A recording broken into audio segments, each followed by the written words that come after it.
Hi, my name is Mona Lisa and I'm from Italy. I'm from Florence. I love to share the beauty of my country with the world through my art and through my videos.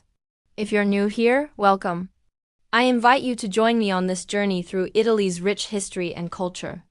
Don't forget to hit that subscribe button so you never miss an exciting episode. Italy has a long and complicated history. It is a country that has been home to some of the most influential civilizations in the ancient world, including the Romans and the Etruscans. In the Middle Ages, Italy was divided into several small states ruled by local lords and kings. This division would persist until the 19th century when Italy was finally unified. But before we dive into the details of this fascinating period in Italian history, let's take a moment to appreciate the significance of this achievement. For over 1,000 years, Italy had been fragmented, and the idea of a unified Italian nation was just a dream. But in the 19th century, this dream became a reality thanks to the efforts of several key players. We have leaders such as Giuseppe Garibaldi, an Italian general and nationalist who played a crucial role in unifying Italy. His military campaigns and his contribution to the creation of the Kingdom of Italy in the 19th century earned him the title of the Hero of Two Worlds. He led the Red Shirts Army, a volunteer force that played a significant role in the conquest of Sicily and Naples in 1860 and the subsequent unification of Italy. Then there's Camillo Cavour, an Italian statesman and journalist who was also instrumental in unifying Italy. As Prime Minister of Piedmont, Sardinia, he skillfully navigated the complex political landscape of 19th century Europe, forging alliances that led to the Austrian annexation of Lombardy in 1866 and the subsequent unification of Italy under the rule of King Victor Emanuele II.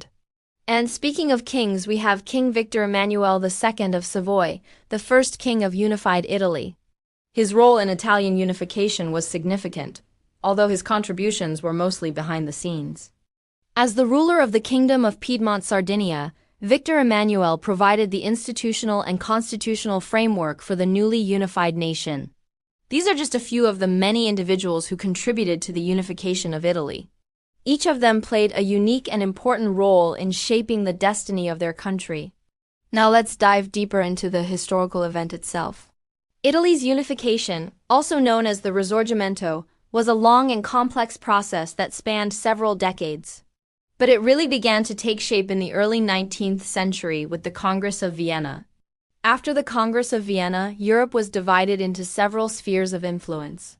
The Austrian Empire had control over northern Italy, while France dominated the south. However, this arrangement did not last for long. Soon, revolutionary ideas began to spread throughout Italy, and the people began to demand more autonomy and representation in government. In 1848, a series of revolutions broke out across Europe, and Italy was no exception. The Austrians were forced to grant concessions, and for a brief time, several Italian states were ruled by elected representatives. However, this experiment in democracy was short-lived, and by 1849, the Austrians had regained control of northern Italy. The revolutionaries were defeated, but the dream of a unified Italy lived on. And it wasn't until 1861 that Italy was finally declared a kingdom. The new nation was not without its challenges. There were still pockets of resistance in the south, and the country was deeply divided along regional lines. Nevertheless, Italy had taken its first steps towards becoming a unified nation. And so, in 1866, the Austrians were defeated and Italy was finally free. The country was not yet at peace, however, as there were still other powers at play. France and Spain both had claims on parts of Italy, and it wasn't until 1871 that Rome was finally captured and the country was truly unified.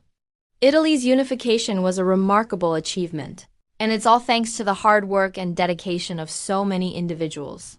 From the revolutionaries of the 1840s to the leaders of the 19th century, each generation played a vital role in bringing Italy together. Thank you for joining me on this journey through Italy's unification. I hope you enjoyed this brief overview of such an important period in Italian history. If you did, please don't forget to give this video a thumbs up to show your support. And if you haven't already, please consider subscribing to my channel. I would love to have you back for more exciting episodes. Until then, take care and remember to keep learning about the beautiful country that is Italy.